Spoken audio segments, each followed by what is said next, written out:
Hello friends, আজ আমি দেখো 5টা গাছ লাগাবো। তো কি কি গাছ লাগাবো চলো তোমাদের সাথে শেয়ার করি। তো প্রথমে আমি পেঁয়াজ গাছ লাগাবো, বাবা কাল হাট থেকে নিয়ে এসছে 1 নম্বর। তারপরে মাটি মিশাবো, ঢেল ঢেল মাটি, তারপরে কিছুটা সার, তারপরে এখানে আর একটা কি মাটি মিক্স, একটা বিএটি, তারপরে একসাথে সব মিক্স করে নেব।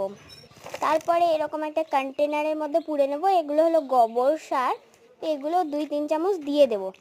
আবারও মিক্স করে জল দিয়ে পেঁয়াজ গাছগুলো কিন্তু আমি লাগিয়ে দেবো। এমন করে আরও কয়েকটি গাছ লাগিয়ে দেবো এবং মাটিটা তৈরি করে নেবো। তারপরে 2 নম্বর লাগাবো আমি এই বাড়িতে বানানো ছোলার গাছগুলো। তো এগুলো তো খুবই বোরিং কাজ, আমার তো মানে মাথাটাতে ব্যথা হয়ে যাচ্ছিলো, শুধু পোতো আর ভেজা। অবশেষে আমি এতগুলো লাগাতে পেরেছি।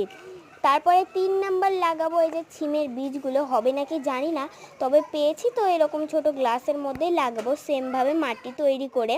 তো 4 নম্বর এই হলুদ গাছগুলো কিন্তু আজকে লাগাবো না, এর যখন শিকড় বেরোবে তখন অন্যদিন লাগাবো। 5 নম্বর এই গাঁদার গাছগুলো আজকে লাগাবো না, তবে অন্যদিন টব এনে লাগাবো। তো এই দেখো এত মানে এই কটা গাছ লাগানোর জন্য এত মানে জিনিসপত্র। তো গাছ লাগানো তো আমার কমপ্লিট, চলো গাছগুলো দেখাই। যে দেখো অনেকগুলো গাছ লাগিয়েছি আজকে। তো দেখো ফুল কি সুন্দর 3টে হয়েছে, আর এই ফুলটা মরে যাচ্ছে বলে আমি কাঁচি দিয়ে কেটে দিলাম।